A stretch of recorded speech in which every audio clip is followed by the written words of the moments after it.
Elon Musk is in the headlines again today because the news has dropped that he now owns 9.2% of Twitter. That's an investment of nearly $2.9 billion, which is crazy. Or is it? Let's take a look at what's going on. So a couple of weeks ago, he posted onto Twitter, funny enough, that free speech is essential to a functioning democracy. He went on to set up a poll asking people if they thought that Twitter rigorously adheres to that principle. Now, as part of that, he confirmed that the consequence of the poll would be, in his words, important. Now, I kind of hope that he never spent nearly $3 billion on the back of a Twitter poll, but what do I know?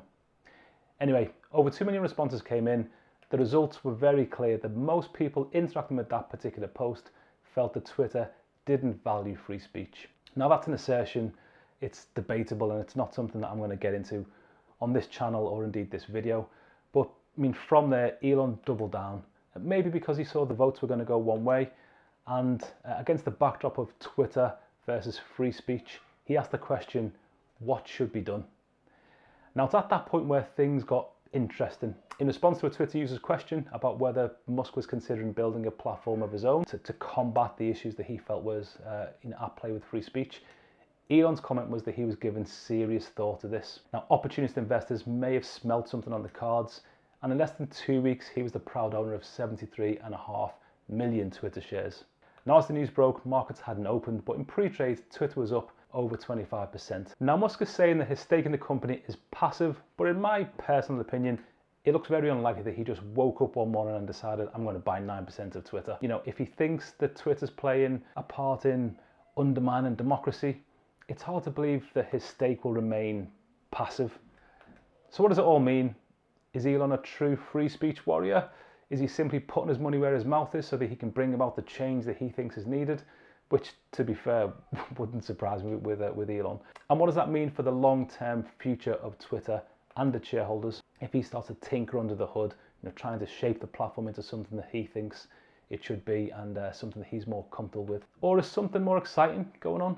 Is this part of a much bigger strategy related to his other businesses, his other business interests around leveraging Twitter's massive data pool to accelerate AI advancements, as an example? Now, with Elon, who knows, but it will surely be an interesting ride.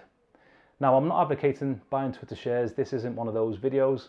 It's not one of those channels. And I'd never advise anyone invest just on the back of a single news story that, to be fair, is also quite vague. But it does give us something to think about in terms of the tech space. And even when you think you understand something, Twitter is Twitter. What more could we expect from them? But then the news story breaks and a whole new heap of theories come spilling out, things that you'd never even considered before. And for me, that's what makes business and investing exciting. I'd love to know what you think. What do you think he's up to? Where do you think this could go? Let me know in the comments. Give the like button some love if you've enjoyed this video, and subscribe if you want to hear more from me. Now, if speculative investments in Twitter or any other company is not for you, you might want to know more about investing in ETFs. If you're not sure what an ETF is or the benefits to investors, then this video does a great job of explaining the basics, and it does it in less than 2 minutes. Until next time, peace.